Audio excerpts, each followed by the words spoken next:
Doctor साहब, ये जो इस वक्त रीइंफोर्समेंट की बातें हो रही हैं, तो अब ये कोई नई कार्रवाई करना चाह रहे हैं? आपको क्या लग रहा है, आपकी क्या असेसमेंट है? क्योंकि इतनी इतनी जिल्लत उठाने के बाद चुप कैसे बैठे अब मोदी? अच्छा, मुझे अपनी ओपिनियन अब देनी पड़ेगी। वैसे आपको पता है कि मैं बहुत ज़्यादा अदब करता हूँ एम्बेसडर नायला चौहान का, लेकिन हो सकता है कि मैं थोड़ी-सी अनडिप्लोमैटिक बात कर जाऊँ। सो अगर मैडम इजाज़त दें तो फिर मैं चलिए, थोड़ी-सी डिस्क्लेमर लगा के हो जाता है। ये बिस्मिल्लाह। डिस्क्लेमर के साथ।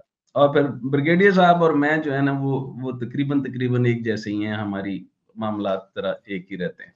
अच्छा जी।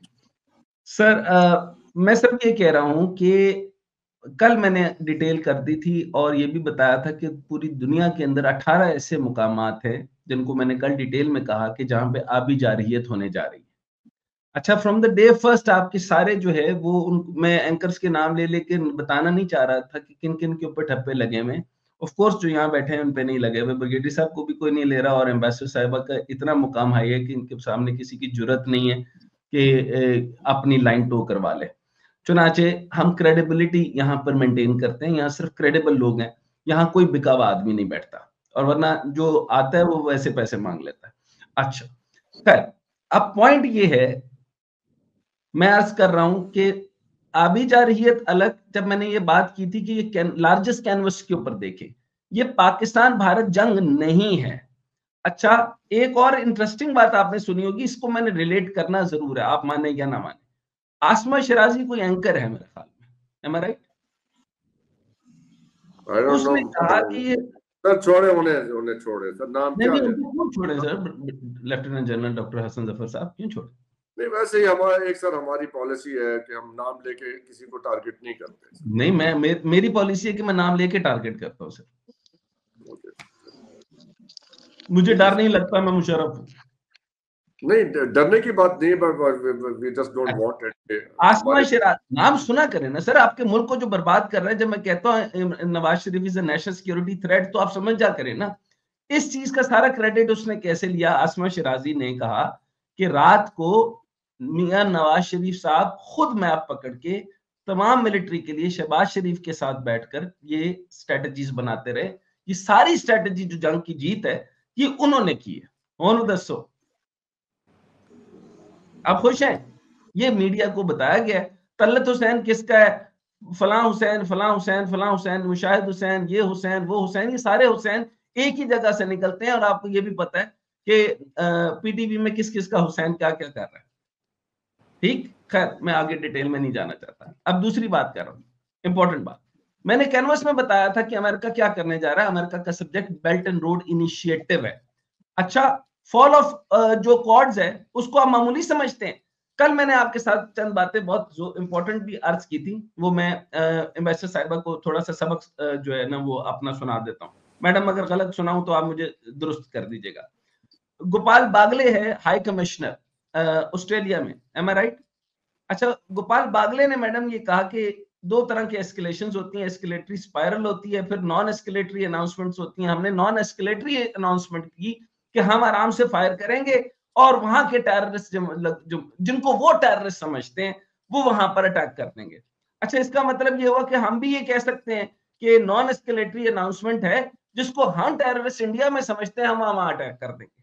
हम तो सबसे ज्यादा रॉ को ही समझते हैं क्योंकि उसकी $600 मिलियन की मनी ट्रेल हमारे पास है और ब्रिगेडियर साहब के पास भी है और ये वहां काम भी करते रहे हैं। मैं मजीद इनका नहीं बताना चाहता कि हो सकता है ये इंडिया में क्या क्या बन के फिरते रहे हो।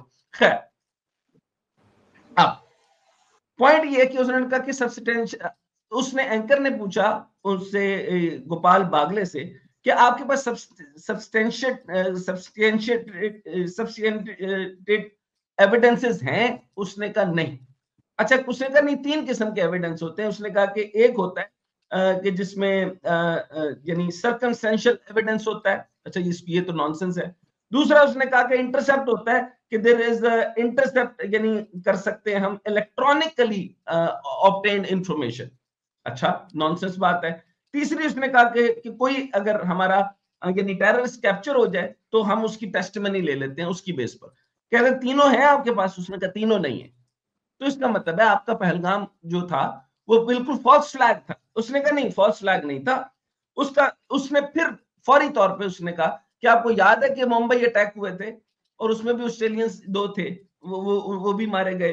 फिर उसने कहा बाली 2001 में बहुत सारे ऑस्ट्रेलियन मारे गए।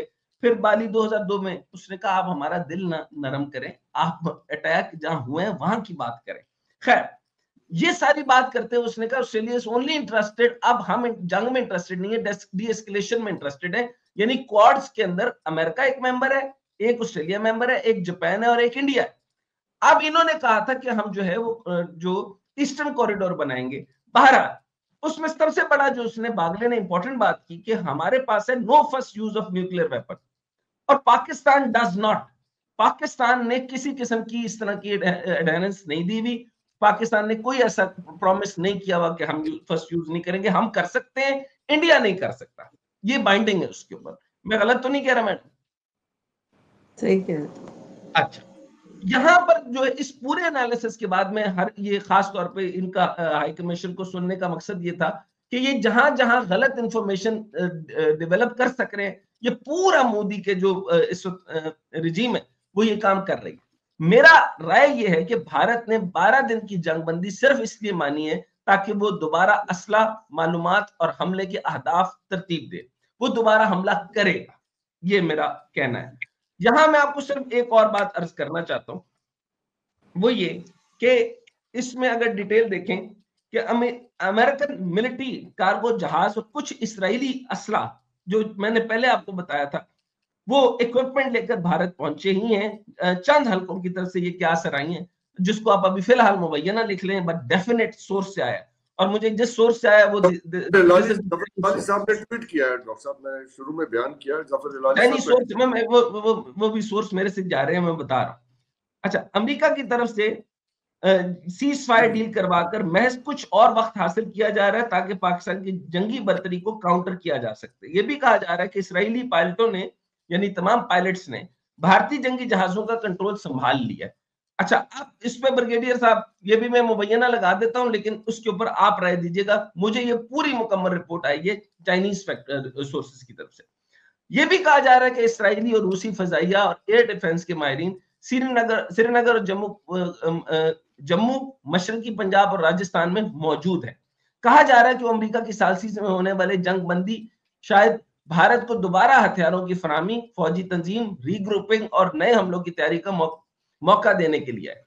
अच्छा, इससे पहले एग्जाम्पल देते हुए ये इसराइल, ये जिस जगह में बैठा था वहां से इंफॉर्मेशन आई, उन्होंने रेफरेंस दिया, ये मेरा रेफरेंस नहीं है, यानी अरब इसराइल जंग जब हुई थी, इसको मैं सही प्रोनाउंस कर रहा हूं या नहीं, लेकिन ये बात उसने की, योम किपुर वॉर, योम किपुर वॉर। अभी आज मैंने सुना तो मुझे मेरे पास ये रेफरेंस नहीं था, ये मैंने सिर्फ क्योंकि जुबानी सुना तो मुझे याद रह गया। तो योम किपुर क्या कहेंगे मैडम? योम किपुर। तो इसमें यही हुआ था कि जब अमेरिका ने जंगबंदी करवाकर इसराइल को वक्त दिया था तो वो दोबारा मुनज़्ज़म होकर मिस्री अफवाज को शिकस्त दे सके। चुनाचे मेरे मुताबिक भारत ने 12 दिन में ये जंगबंदी और ये सारा टोटल जो है ना टेकअप कर लिया गया इसराइल की तरफ से।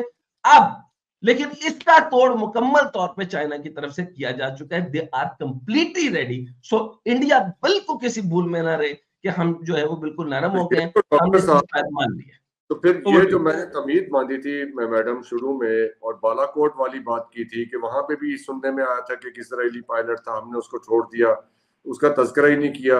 अब भी मुमकिन है क्योंकि दूसरे पायलट का तो तस्करा ही नहीं हुआ, 2 जहाजों की बात हुई थी, वो बात आई गई अभी होंगे, ब्रिगेडियर साहब बता नहीं रहे। ठीक है, नहीं हम तो सिर्फ सर हम किसी मफरूजे पे नहीं जा रहे। अब आपने जो बातें बता दी उसके बाद तो madam this is abundantly clear कि now is this clearly Israel versus Pakistan.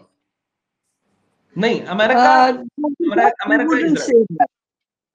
I wouldn't say that, और ना ही हमें इसको सिंप्लीफाई करना चाहिए।